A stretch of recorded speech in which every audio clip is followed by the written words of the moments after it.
এখন আমরা আনুষ্ঠানিকভাবে আমাদের স্যার মেজারমেন্ট করার চাঁদপুরে বিশ্ব সাহিত্য কেন্দ্রের আয়োজনে ও সংস্কৃতি বিষয়ক মন্ত্রণালয়ের সহযোগিতায় 5 দিনব্যাপী ভ্রাম্যমাণ বইমেলার উদ্বোধন করা হয়েছে। রবিবার দুপুরে শহরের কেন্দ্রীয় শহীদ মিনার প্রাঙ্গণে ফিতা কেটে বইমেলার উদ্বোধন করেন জেলা প্রশাসক মোহাম্মদ মহসিন উদ্দিন। এ সময় প্রেস ক্লাবের সাধারণ সম্পাদক কাদের পলাশ সহ অন্যরা উপস্থিত ছিলেন। যে কোনো কারণেই হোক আমাদের তোমাদের ব্যস্ততা বেড়ে গিয়েছে, পাঠ্য বইয়ের পড়ার বাইরে খুব বেশি পড়া হয়ে ওঠে না আমাদের, তাই না? তাই তো, তোমরা না শুরু ইভেন আমরাও। বইমেলা উদ্বোধনের পূর্বে বিভিন্ন শিক্ষা প্রতিষ্ঠান থেকে আগত শিক্ষার্থীদের উদ্দেশ্যে প্রধান অতিথি জেলা প্রশাসক মোহাম্মদ মহসিন উদ্দিন বিভিন্ন দিক নির্দেশনামূলক বক্তব্য দেন।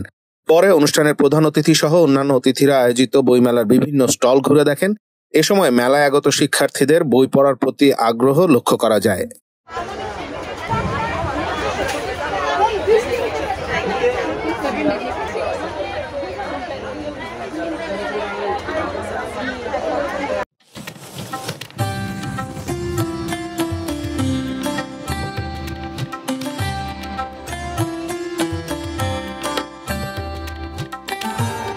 এমই টিভি, স্বাধীন বাংলার স্বাধীন কণ্ঠ।